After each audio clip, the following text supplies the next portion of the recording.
La verdad nos hace libres.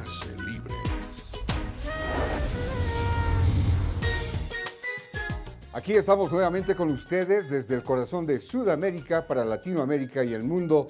Soy Roberto Mendoza y con todo el equipo de La Verdad nos hace libres ya entablamos nuestro contacto con nuestro corresponsal en Nueva York, Juan Carlos Salcedo, desde el área metropolitana de aquel lugar para el día de hoy abordar un tema, la seguridad y el espionaje desde la perspectiva electrónica. Conozcamos el perfil de nuestra invitada.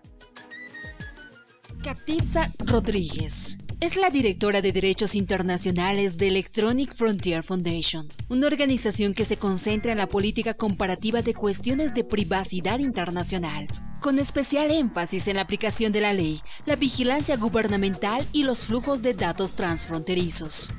Su trabajo en el programa internacional también se centra en la ciberseguridad, en la intersección de los derechos humanos. Katitza también administra los crecientes programas latinoamericanos de Electronic Frontier Foundation.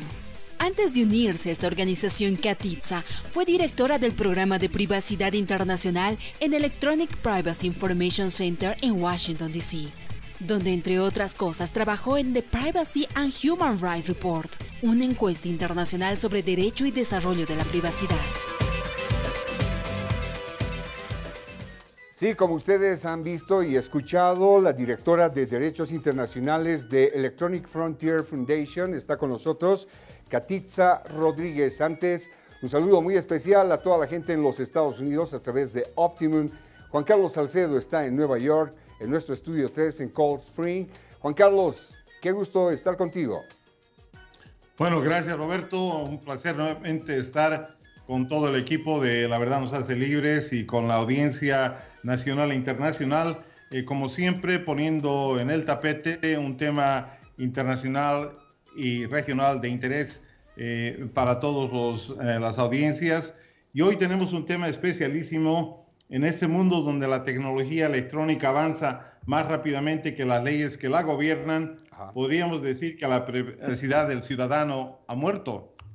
Si tiene acceso a un teléfono, enciende su computadora, efectúa una transacción comercial o ha expresado sus ideas en una plataforma social, es muy posible que haya abierto su privacidad a la intrusión de personas en todo el mundo que están ahí esperando que usted esté frente al teclado de su ordenador o utilizando su teléfono inteligente, haga una llamada o provea su información médica a un hospital. Incidentalmente, en Estados Unidos, el Drug Enforcement Agency, DEA, y el sistema de recolección de impuestos, IRS, recogen información personal de plataformas sociales como Facebook y Twitter. ¿Y qué de la invasión cibernética que están monitoreando a las personas en tiempo real, a empresas y aún a países, aún recolectando información que puede ser eventualmente letal? Hoy hablamos con una organización que está en la primera línea de lucha por el libre acceso a los medios electrónicos, por la defensa de la privacidad y por un ordenamiento electrónico justo y equitativo. Ellos son el referente de la defensa de estos derechos en Estados Unidos y de una presencia prominente internacionalmente en la lucha por la libertad de acceso a los medios electrónicos, la privacidad y la defensa de aquellos que son abusados por poderes tecnológicos más fuertes y poderosos. Con nosotros tenemos el placer de contar con Katitza Rodríguez, directora internacional de Derechos Internacionales de Electronic Frontier Foundation, generalmente con base en San Francisco, los Estados Unidos, pero hoy la tenemos desde Asunción, Paraguay. Katitza, bienvenida al programa. Un gusto, es un placer estar aquí con ustedes. Gracias. Gracias, Katitza, y voy a comenzar inmediatamente con una primera pregunta. Internet de manera exponencial ha democratizado el acceso a información y también la posibilidad de difundir información. Esto parecería ser un beneficio irrestricto para todos.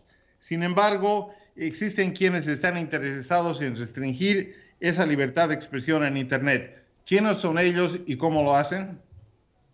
Bueno, hay muchas formas de restringir la libertad de expresión en Internet. Algunas de ellas vienen a través de normas que no están conforme al derecho internacional de los derechos humanos, a través de intentar filtrar o bloquear páginas web, como se hizo en Turquía cada vez que se criticaba la memoria de uno de los fundadores de ese país. Pero también se puede afectar la libertad de expresión, no solo con mecanismos de censura, sino también con mecanismos que buscan espiar a las personas. Por ejemplo, el uso de software malicioso que afecta la infraestructura técnica de Internet, o ataques a páginas de DDoS que no permiten a un lector ver una página web. Perfecto. Roberto. Bueno, vamos a abordar también este tema de transparencia que va en disminución en gobiernos que cada vez más actúan de manera más secreta, y estos constantemente despliegan nuevas mejoras en herramientas tecnológicas, generalmente a nombre de seguridad pública.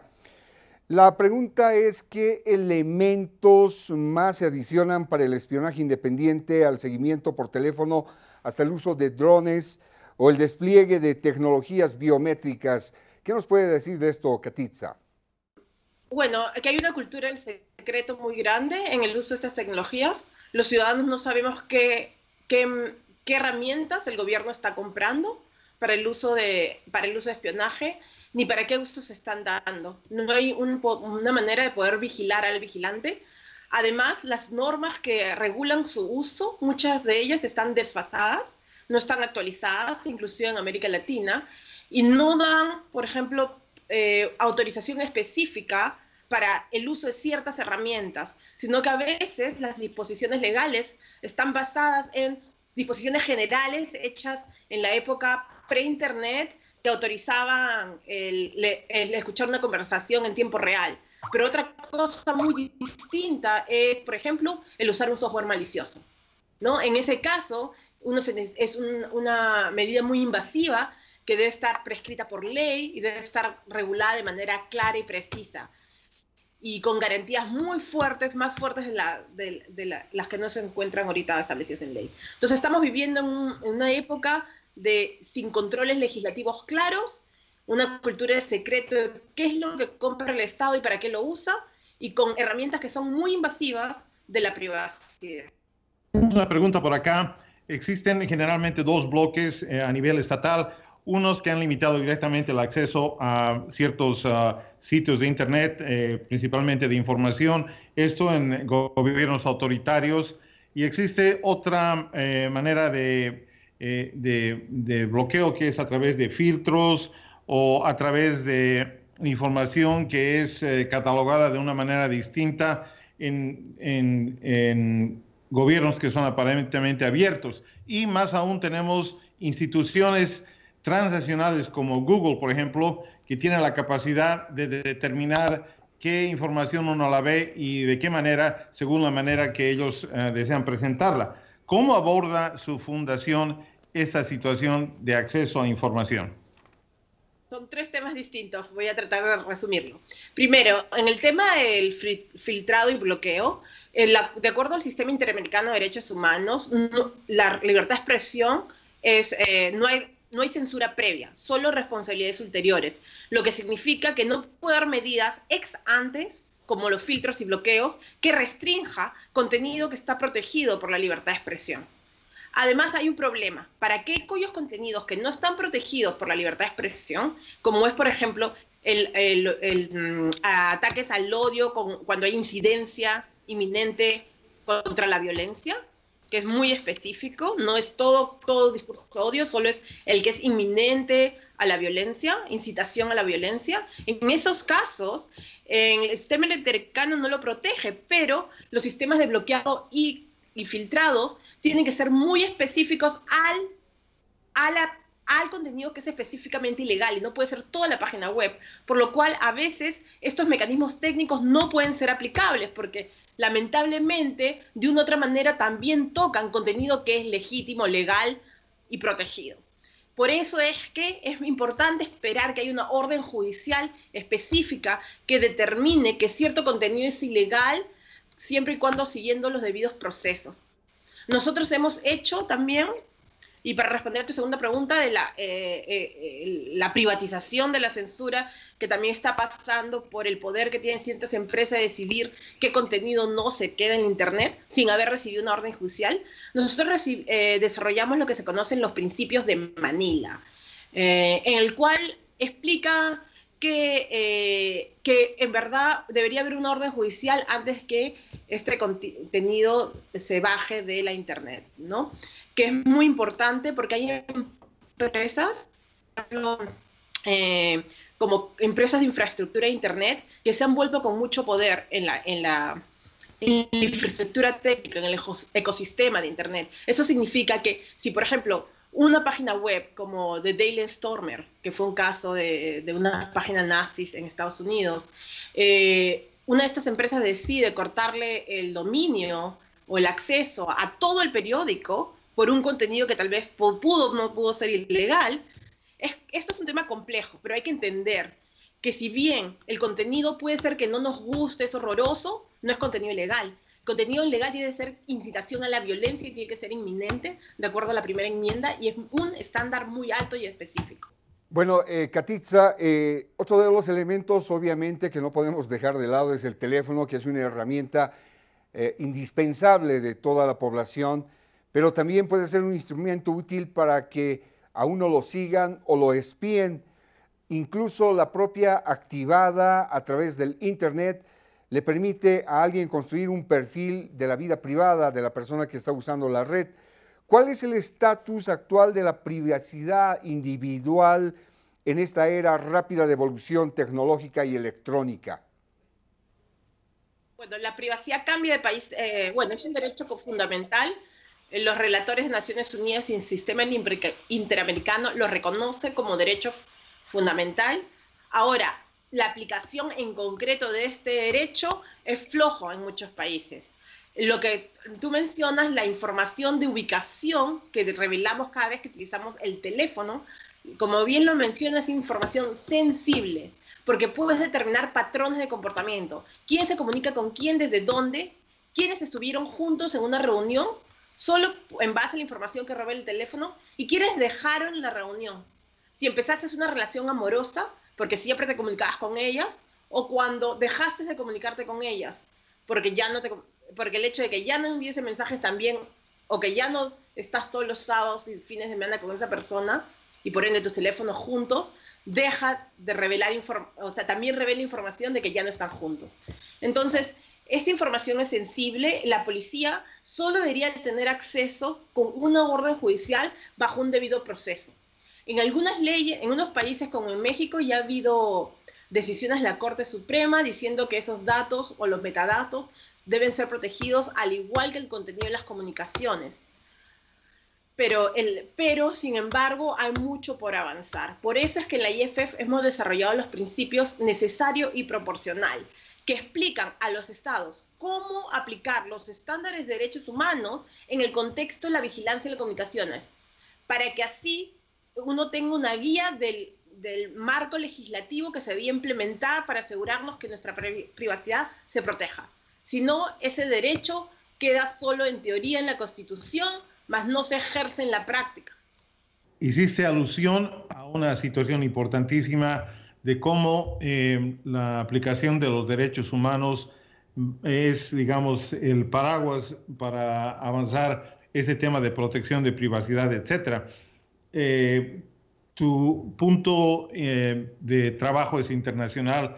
¿Cómo ves esa aplicación en Latinoamérica? Digamos, estamos, me imagino, hay muchas diferencias de país a país, pero generalmente, ¿cómo está avanzando este tema de legislación, de respeto a derechos humanos y el impacto en el ciudadano común en Latinoamérica?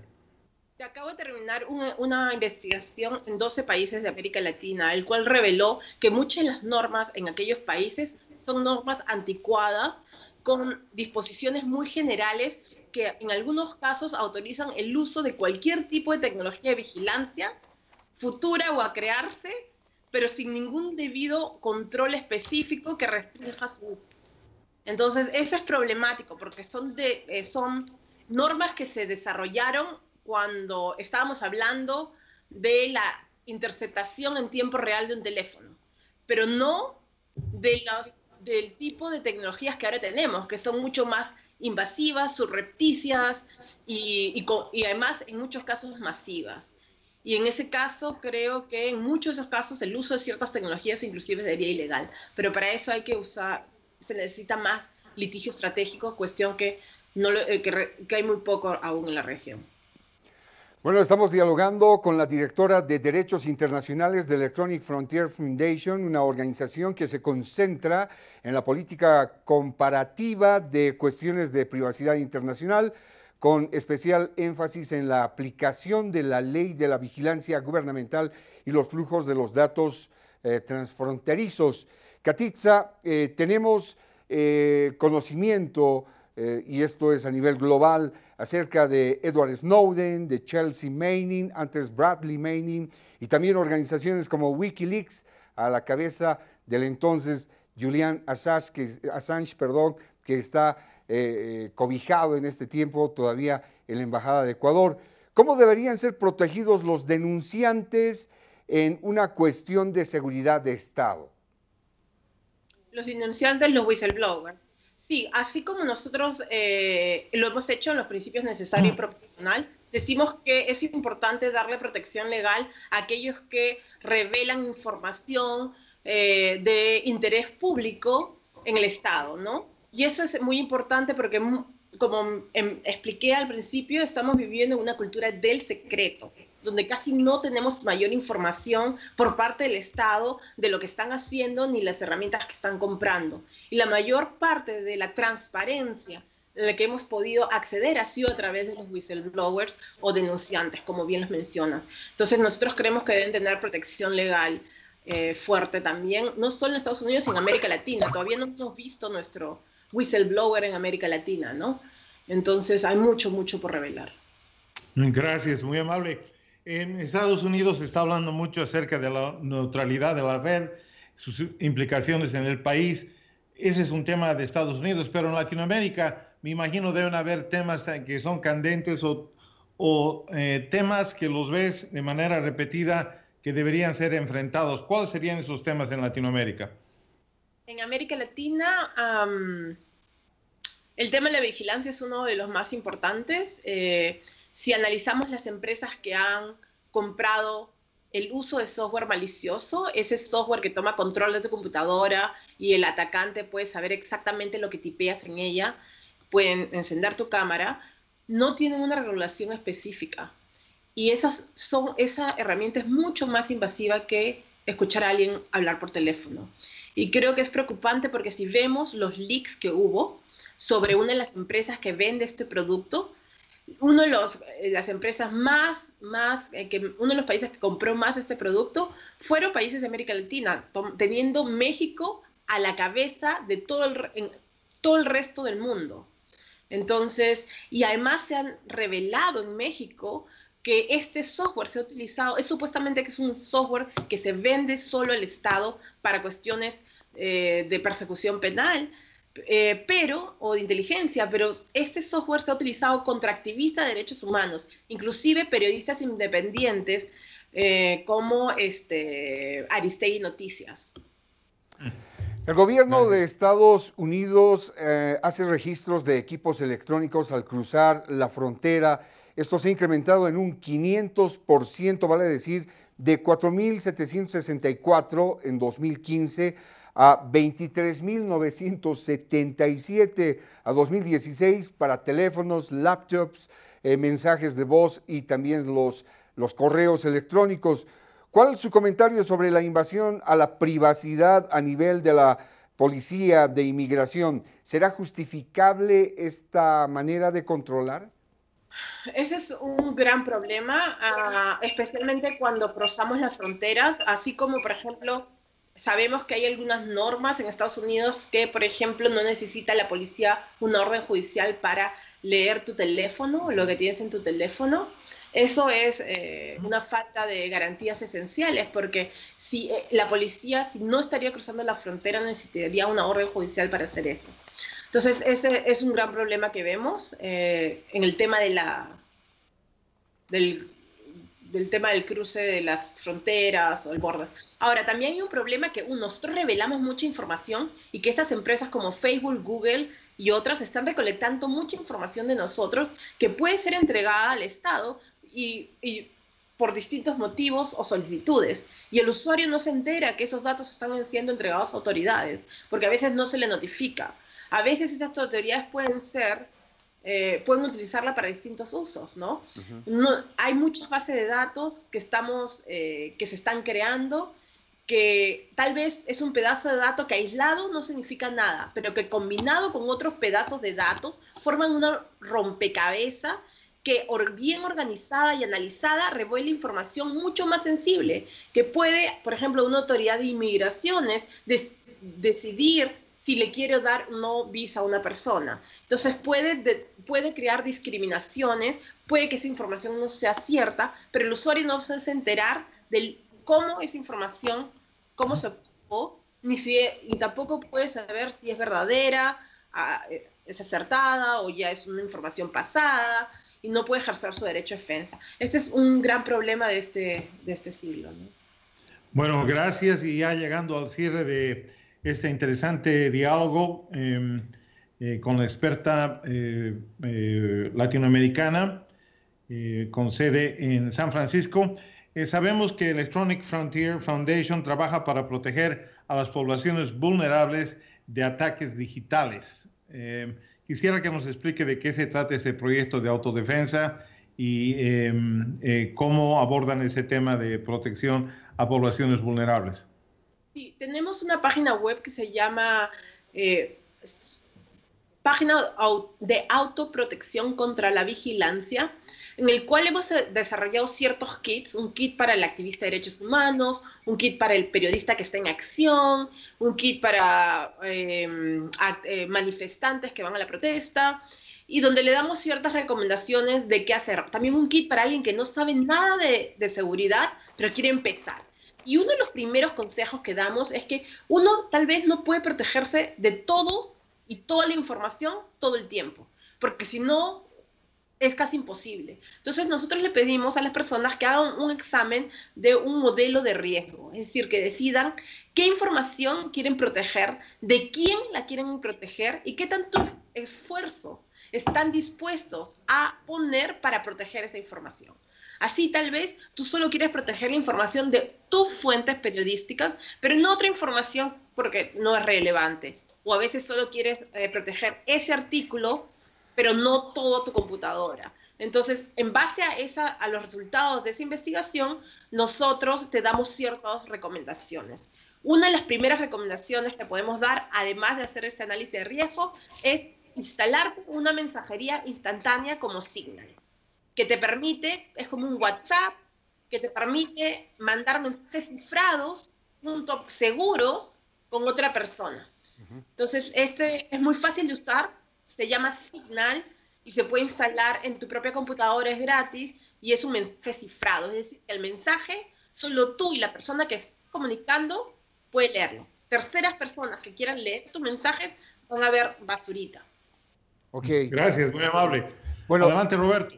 Katitza, tenemos entendido que Electronic Frontier Foundation lucha contra las prácticas desleales que por medio de patentes abusan de la ley. Explíquenos, por favor, por qué su organización dedica recursos y tiempo a esta lucha donde las tecnologías se hacen obsoletas con mucha rapidez. Porque nuestra organización busca promover la innovación, pero la innovación de las pequeñas empresas, del usuario, y a veces esas empresas crean patentes que buscan en realidad inhibir la competencia. No son patentes realmente creativas, que efectivamente están protegiendo innovación única, sino que en este caso son como armas legales que están utilizando ciertas personas para evitar la competencia, protegiendo estas patentes, estos productos que no son lo suficientemente innovadores. Entonces nosotros litigamos contra estos, le llamamos los troles de los patentes, para tratar de evitar el monopolio de esa supuesta invención que ellos quieren proteger y que en realidad está afectando la innovación. Bueno, muchas gracias. Katitza Rodríguez ha estado con nosotros, directora de Derechos Internacionales de Electronic Frontier Foundation, una organización que se concentra en la política comparativa de cuestiones de privacidad internacional, con especial énfasis en la aplicación de la ley de la vigilancia gubernamental y los flujos de datos transfronterizos. Le agradecemos mucho por acceder a este tiempo en este tema tan importante como es seguridad y espionaje electrónica, muy delicado definitivamente, nos hace pensar cada vez que usamos el móvil, cómo lo debemos usar y de qué manera brindar la información que muchas personas definitivamente y especialmente los jóvenes prácticamente lanzan todo lo que viven a diario en sus redes sociales. Gracias, Katitza. Gracias, muy amable. Un gusto estar aquí. Y también nuestro corresponsal en Nueva York, Juan Carlos Salcedo, se despide. Gracias a la audiencia y también un agradecimiento especial a Katitza Rodríguez. Ella estuvo en este tema, el que nos ha compartido desde sus principios acá en los Estados Unidos y ahora se despliega por toda Latinoamérica, avanzando una agenda bastante complicada. Y como lo hizo hoy, haciendo un tema tan abstracto, haciéndolo fácil de entender, le agradecemos y le deseamos muchísimo éxito en sus labores. Hasta una próxima oportunidad. Gracias. Bueno, y nosotros nos despedimos de ustedes, siempre agradeciéndoles por permitirnos ser parte de su vida. Hasta la próxima.